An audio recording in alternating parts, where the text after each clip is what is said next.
For nearly 100 years, one of the most famous mysteries in all of archaeology sat baking in the driest desert on Earth, visible only from the sky and almost completely resistant to explanation. Giant figures, hundreds of feet across, carved directly into the reddish-brown surface of the Peruvian desert by people who had no aircraft, no drones, no way of ever seeing their own creations from above. For generations, theories ranged from the plausible to the genuinely bizarre astronomical calendars, ceremonial pathways, even in some of the more fringe corners of popular culture, landing strips for ancient aliens.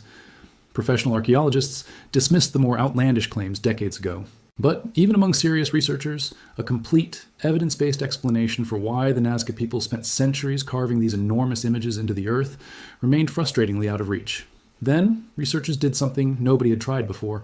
They handed the problem to an artificial intelligence system, and in 6 months, that system found more new figures than a century of human archaeologists combined had managed to locate. What it revealed didn't just add to the catalog, it fundamentally reshaped how researchers understand what these lines were actually for. To understand why this discovery matters as much as it does, you first need to understand exactly what the Nazca Lines actually are, and just how genuinely difficult they've been to study using traditional archaeological methods. The Nazca Lines are geoglyphs, meaning large-scale designs created directly on the ground rather than built up from it, spread across the Pampa Colorada, a Spanish name meaning the colored plain, along with the surrounding desert plateau near the modern town of Nazca in Peru's Ica region, roughly 250 miles south of Lima. They were created by removing the darker, oxidized surface stones covering the desert floor, exposing the lighter-colored soil underneath, a technique that produced lines and figures capable of remaining visible for well over 1,000 years in a place so dry that wind and rain, the two forces that would normally erode this kind of surface marking within decades almost anywhere else on Earth,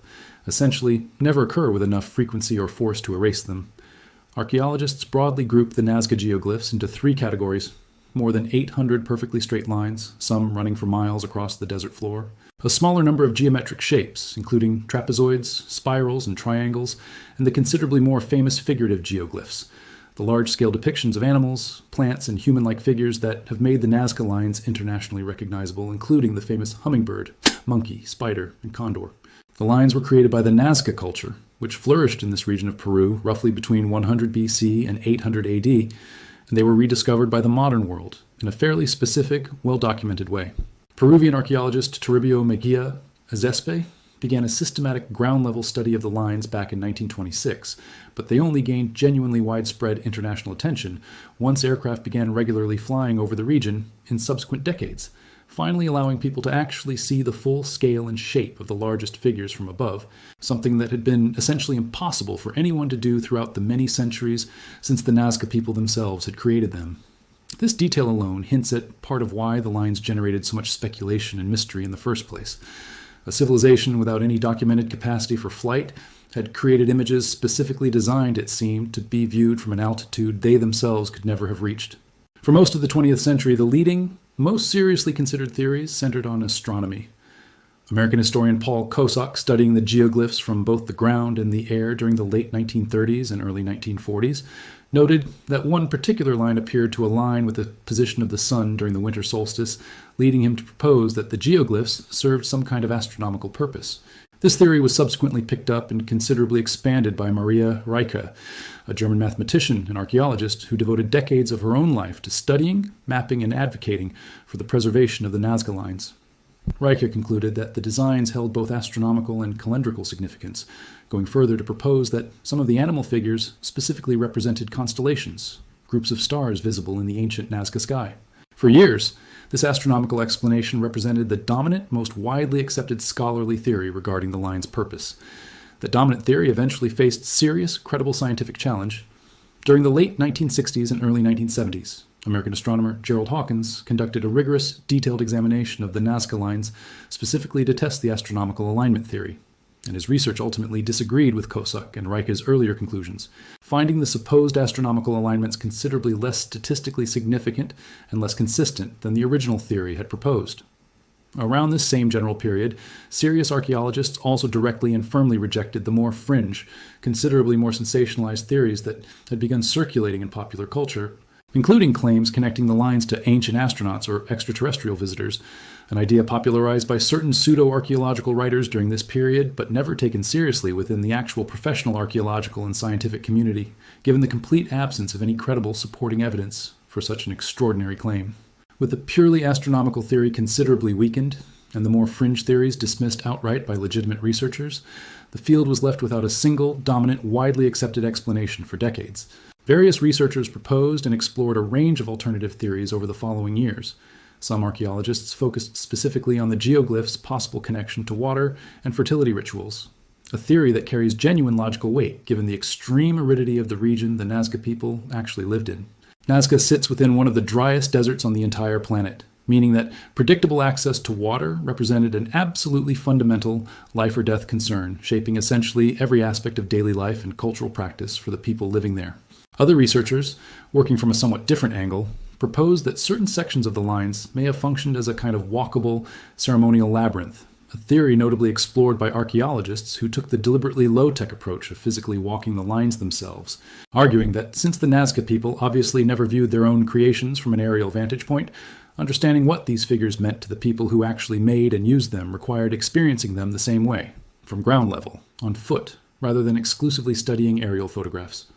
This is roughly where the state of Nazca research stood for a considerable stretch of time, a collection of genuinely serious, evidence-informed theories, none of which had been definitively confirmed, competing against a backdrop of persistent popular fascination and no small amount of pseudoscientific speculation, circulating well beyond the actual scholarly literature. What eventually began shifting this picture considerably wasn't a single dramatic new theory. It was a fundamentally different kind of tool, one capable of doing something no team of human archaeologists, however dedicated, had ever been able to accomplish at anywhere near the same speed or scale. Beginning around 2022, a team of researchers from Japan's Yamagata University, led by archaeologist and anthropologist Masato Sakai, partnered with scientists at IBM's Thomas J. Watson Research Center to build a specialized artificial intelligence system, specifically trained to identify Nazca-style geoglyphs within vast quantities of aerial and satellite imagery covering the broader Nazca region. This represented a genuinely difficult technical challenge in its own right, considerably more difficult than it might initially sound. Training a typical object detection AI model generally requires tens of thousands of labeled example images for the system to learn from. Sakai's team and their IBM collaborators had access to only around 430 documented Nazca geoglyphs total, the entire catalog of figures identified through nearly a full century of prior human archaeological work combined, a dataset considerably smaller than what's normally considered necessary to properly train this kind of AI detection system. Despite that significant data limitation, the team succeeded in building a functional detection model, and the results, once researchers began applying it systematically across the Nazca Pampa, were genuinely remarkable. Working with the AI system's guidance, Sakai's team conducted on-the-ground field surveys over a 6-month period spanning 2022 and 2023, physically verifying candidate sites the AI had flagged as likely containing previously undocumented geoglyphs. That 6-month verification process confirmed the existence of 303 entirely new figurative geoglyphs, a nearly 40% increase over the entire previously known catalog, accomplished in a fraction of the time that comparable manual survey work had historically required. Sakai himself has been direct in crediting the AI technology specifically for making this pace of discovery possible, noting that conducting a survey of this scope in such a comparatively short period simply would not have been achievable through traditional human-led survey methods alone. The full results of this research were published in September of 2024 in the Proceedings of the National Academy of Sciences, one of the most respected, rigorously peer-reviewed scientific journals in the entire world, lending genuine, substantial scientific credibility to the findings. And the research didn't stop there. Following up on the AI system's continued analysis, researchers announced an additional 248 new figures in 2025, bringing the total confirmed catalog of figurative Nazca geoglyphs to somewhere around 893, more than double what had been documented across the entire preceding century of research combined. Simply finding this many new figures would already represent a genuinely significant archaeological achievement on its own. But the specific way these new figures differed from the previously known catalog is precisely what allowed researchers to finally piece together a considerably more complete, considerably more confident understanding of what these geoglyphs were actually for, addressing exactly the kind of purpose-related question that had remained genuinely unresolved for decades. Here's the key finding, and it's genuinely worth understanding in some detail, because it represents real scientific insight rather than simple speculation. The research team found that Nazca figurative geoglyphs actually break down into two genuinely distinct categories, differing not just in superficial style or overall size, but in their underlying purpose. Their subject matter, their physical distribution across the landscape, and how they relate to the broader network of straight lines and trails crisscrossing the Nazca Pampa. The first category, which researchers term line-type geoglyphs, includes the famous,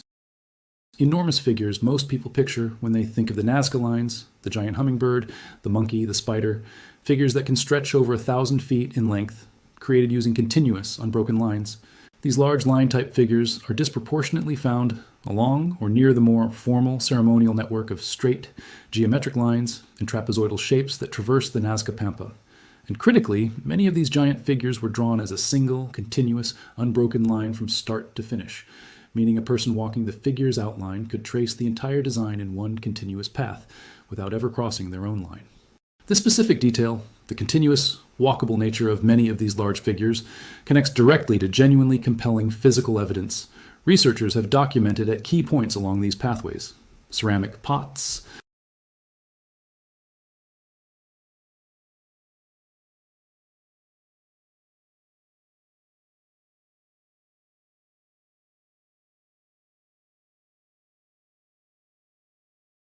given the extreme aridity of the region, and given that these ritual offerings appear concentrated at meaningful points along figures connected to the broader ceremonial trail network, researchers have increasingly converged on an interpretation connecting these large line-type geoglyphs to community-wide ceremonial practices, likely centered on water and agricultural fertility. Prayers, quite literally walked into the earth by entire communities, asking for rain and water to flow down from the neighboring Andes Mountains into a region that depended entirely on exactly that water for its own survival.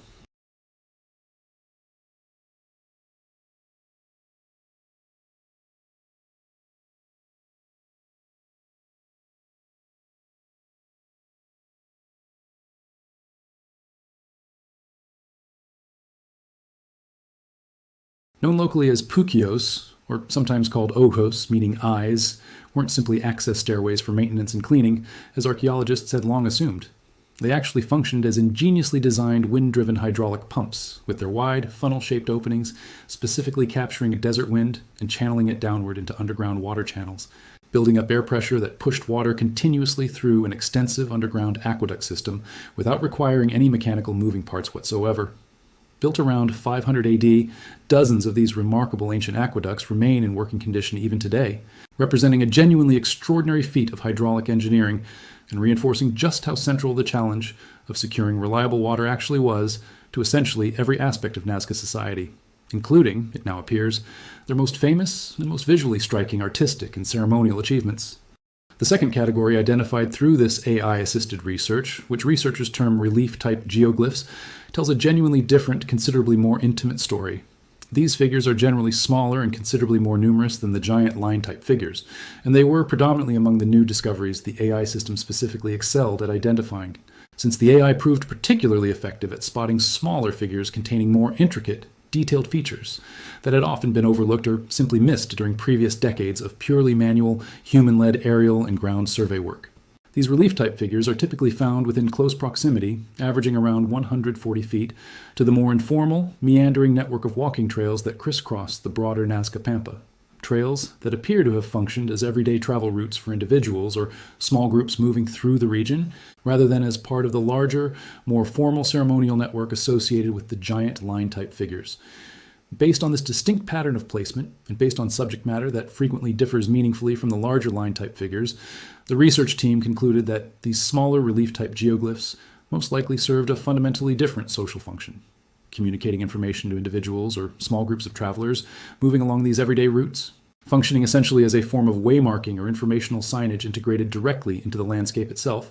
rather than serving the same large-scale communal ceremonial purpose as their considerably larger, more famous counterparts. Taken together, this represents a genuinely significant scientific advance in understanding the Nazca Lines, precisely because it moves beyond the earlier framing that had implicitly treated all of these figures as belonging to a single, unified category with one single overarching purpose. The AI-accelerated survey instead reveals that the Nazca people were creating at least two distinctly different kinds of geoglyphs, for at least two distinctly different social and cultural purposes. The large, ceremonial, likely water and fertility-focused, line-type figures built and used communally, and the smaller, more personal relief type figures apparently serving to communicate information along everyday travel routes used by individuals and small groups.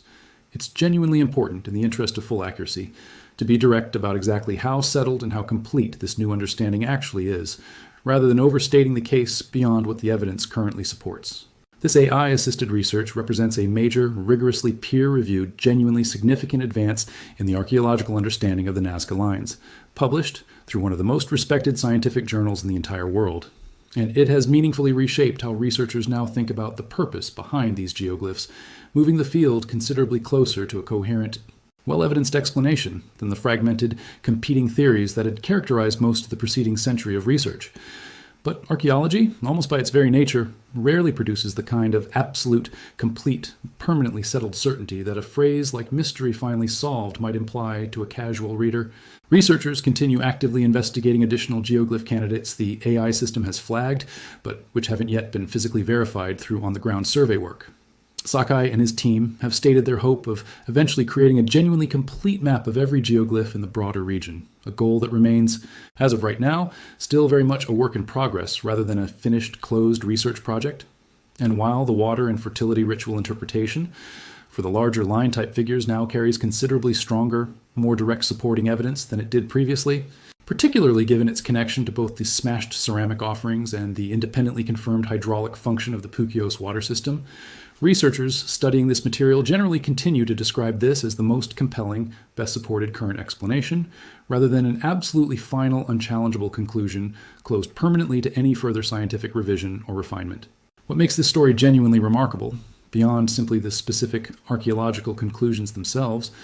is what it reveals about how modern technology is beginning to fundamentally transform the pace and scale at which archaeological discovery is now possible, even at sites that have already been extensively studied for the better part of a full century. The Nazca Lines are a UNESCO World Heritage Site, formally recognized and protected since 1994, situated in a location that has drawn dedicated scholarly attention since Toribio Mejia Zespé's original systematic study back in 1926. Nearly a full century of accumulated human archaeological effort focused specifically on this exact desert landscape.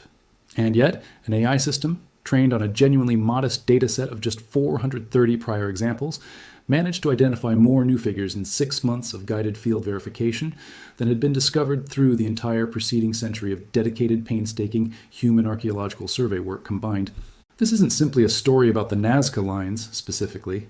It's a genuinely significant preview of how artificial intelligence tools are beginning to reshape archaeological research methodology more broadly, offering researchers the ability to systematically process and analyze vast quantities of aerial and satellite imagery at a scale and speed that simply wasn't achievable through traditional human-led visual survey methods, potentially accelerating discovery at other significant archaeological sites around the world in genuinely similar ways going forward. Bringing this back specifically to the Nazca Lines themselves, and to the actual tangible human story sitting underneath all of this technical and scientific detail,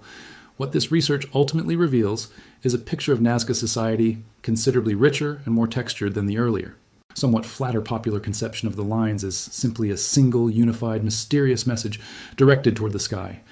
Instead, the evidence increasingly points toward a genuinely complex, functioning desert society, one that built massive, communal ceremonial pathways specifically to pray, quite literally with their own feet, for the water their entire survival depended on, while simultaneously scattering smaller, more personal markers throughout their everyday travel routes. Practical, informational communication built directly into the very landscape they moved through day after day. Far from remaining an unsolvable enigma frozen permanently in mystery, the Nazca Lines increasingly reveal themselves through the careful combination of genuinely rigorous archaeological fieldwork and cutting-edge artificial intelligence technology as a remarkably sophisticated, deeply human response to the singular defining challenge of life in one of the driest, most demanding environments anywhere on the entire planet. The Nazca people never saw their own creations from the sky, the way modern researchers and tourists now routinely do, but they clearly knew exactly what these enormous, carefully planned figures meant, and thanks to genuinely remarkable advances in modern technology, were finally, for the first time in nearly a century of dedicated study, beginning to understand it too.